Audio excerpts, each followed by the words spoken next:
my name's Julie Kelly, and today I'd like to talk about forgiveness and kind of try to get a debate going about whether or not we actually need forgiveness to be happy. So, first of all, we need to look at what forgiveness actually is and why we forgive. Now, all around us, we see and hear people talking about forgiveness. We hear the church talking about turning the other cheek. We see people, and we've even done it ourselves, a lot of us, who forgive partners who've been unfaithful. You know, they go and they give their heart to someone else, and we're heartbroken, but we take them back, we forgive them. Then we have people who live in the most horrendous abusive situations, domestic abuse, for example. And over again, they take that partner back and they forgive them. And we've even had the extreme cases like, for example, Eva Kaur, who was a victim of, or should I say a survivor of the Holocaust, because she managed to escape the death camps. And she went on to forgive the person who killed every member of her family in the camps. So forgiveness is such a powerful thing, but do we need it to be happy? Well, some people would agree that we do, because when we forgive, it's said that we free the mind.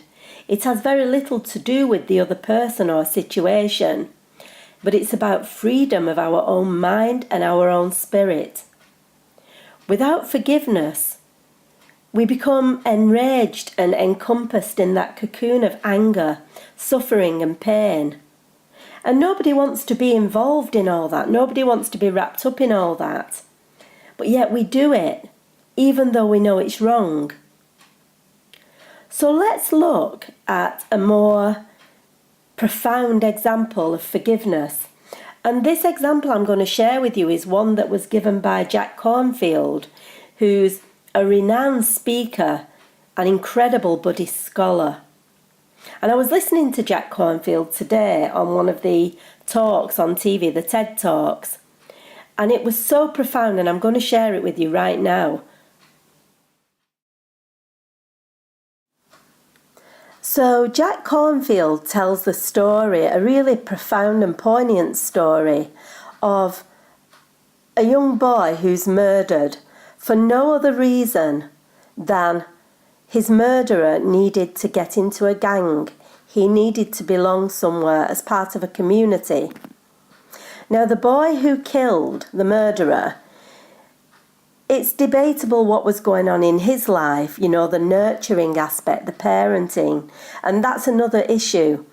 But basically, this boy had become involved in a gang. He was only 14 years old, and he needed that belonging. They were taking care of him. They were offering him something that he didn't have in his inner world, and that was a sense of belonging. So in order to get into this gang, he had to be initiated. And part of this initiation was to go out and murder someone. And if he did that, then, yeah, he was part of the gang. So he went out and he killed an innocent 14-year-old boy, somebody his own age. Just killed, gunned down for no reason. And of course he was caught, he was apprehended, it went to court. And the murdered boy's mum was sitting in the court and listening to all of this story, this senseless murder of her son. And when the boy was being led away, he got sentenced, he was being led away into the cells, she stood up in the court and she said to him, she looked straight at him and she said, "I will kill you." And he went. And then a year on, she went to visit this boy in prison. And she needed to talk to him. She needed to find out his story, why he took the life of her son. And they talked.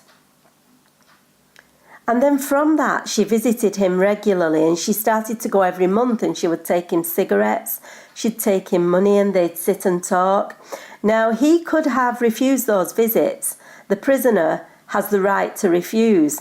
Some will agree and some will disagree with that, but they have the right to refuse. But he went to those visits, and the visits increased every week. And she was going regularly, and she would sit with him, she would talk with him, she would take him things.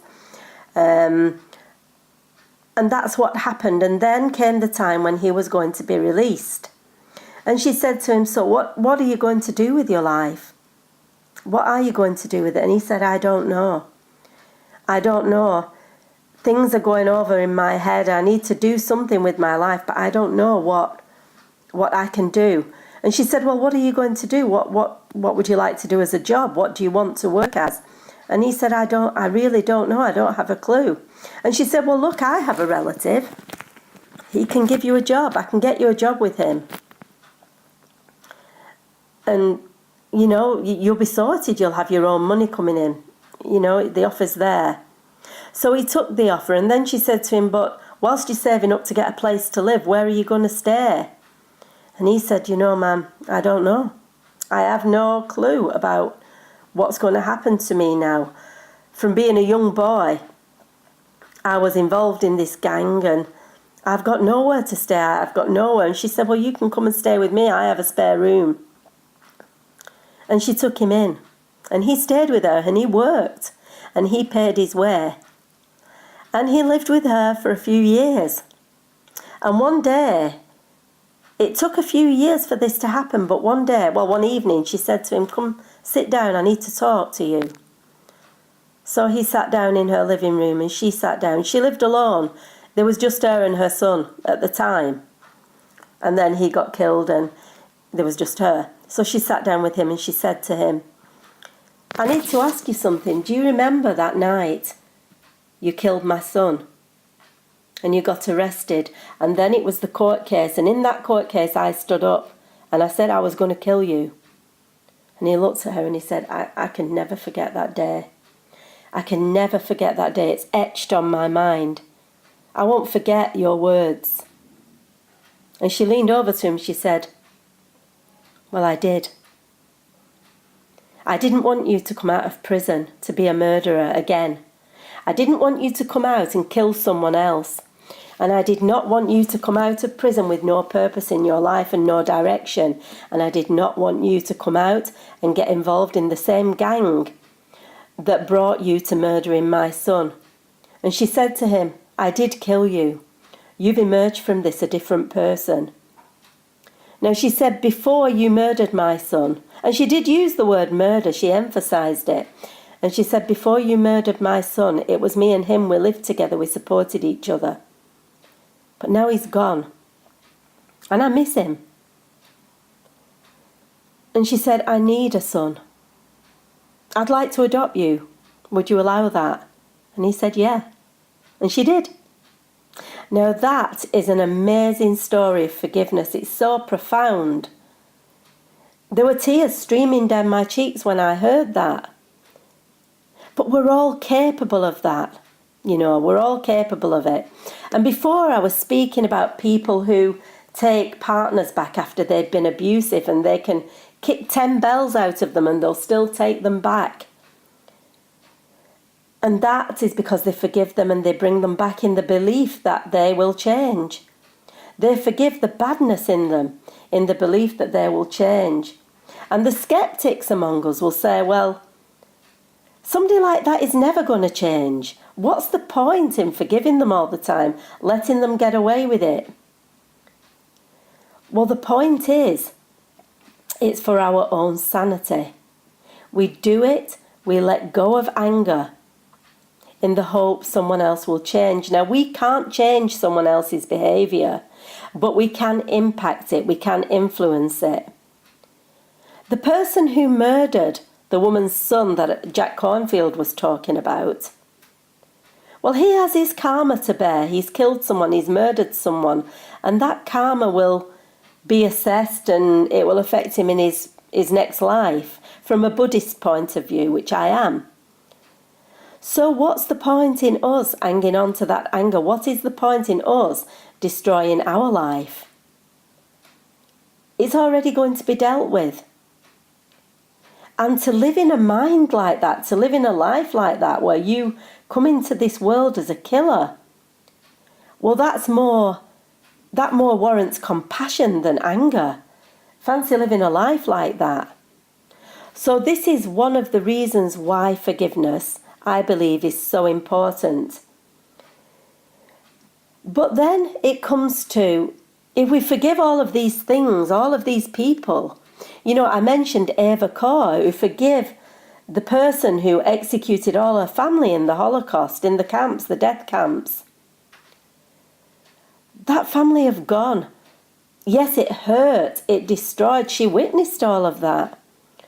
But what is the point in allowing that to torment her life forever?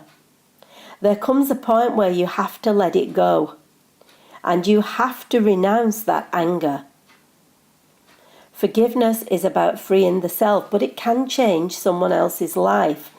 When you tell someone you forgive them, they can't come back with anger. So you change the path of their karma. And in doing so, you preserve your own mental and physical well-being.